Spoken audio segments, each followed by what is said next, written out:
श्री बाबा नीब करौरी महाराज का जन्म आगरा जिले के अकबरपुर गांव के एक संपन्न ब्राह्मण परिवार में हुआ। लक्ष्मी नारायण के नाम से जाना जाता था। बचपन से ही उनमें आध्यात्मिक शक्तियां दिखाई देने लगी थीं और हालांकि उनकी पढ़ाई में रुचि नहीं थी, लेकिन ऐसा लगता था कि उन्हें सब कुछ पता है। एक रात उन्होंने अपने परिवार को बताया कि घर में चोर आएंगे।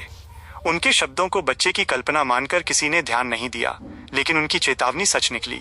उसी रात घर में चोरी हो गई। 11 वर्ष की कम उम्र में ही बाबा ने अपना घर छोड़ दिया और गुजरात चले गए, जहां वे 7 वर्षों तक रहे। वे एक वैष्णव संत के आश्रम में रहे, जिन्होंने उन्हें लक्ष्मण दास नाम दिया और उन्हें एक तपस्वी के कपड़े पहनाए। उनके बाल लंबे और जटाधारी हो गए और वे अपनी कमर पर मूछ की रस्सी से बंधी एक लंगोटी पहनते थे। उनकी एकमात्र संपत्ति एक कमंडल कद्दू से बना पात्र था। उन्होंने कुछ समय के लिए मोरवी शहर के बाहर बबानिया नामक गांव के एक आश्रम में भी निवास किया।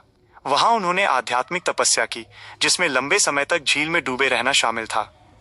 बबानिया से बाबा देश भ्रमण पर निकल पड़े।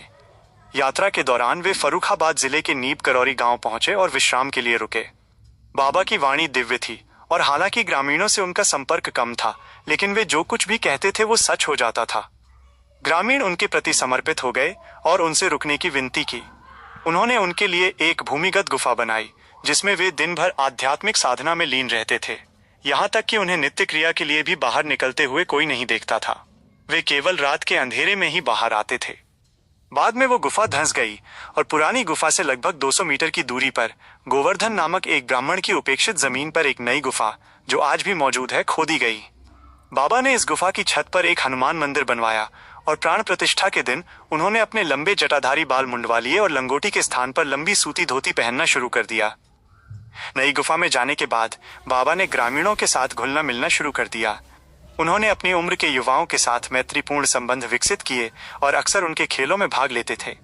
वे उनके साथ इतनी सहजता से मिलते थे कि युवाओं के लिए उनकी विलक्षणताओं से चकित होना संभव नहीं था।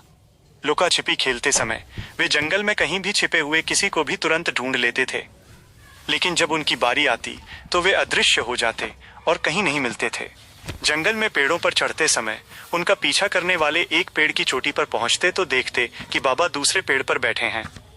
किसी ने उन्हें एक पेड़ से दूसरे पेड़ पर छलांग लगाते नहीं देखा। गांव के तालाब में तैरते समय बाबा पानी के नीचे गायब हो जाते और बहुत देर बाद बाहर आते थे। ये सब उनके लिए आश्चर्य और मनोरंजन का विषय था।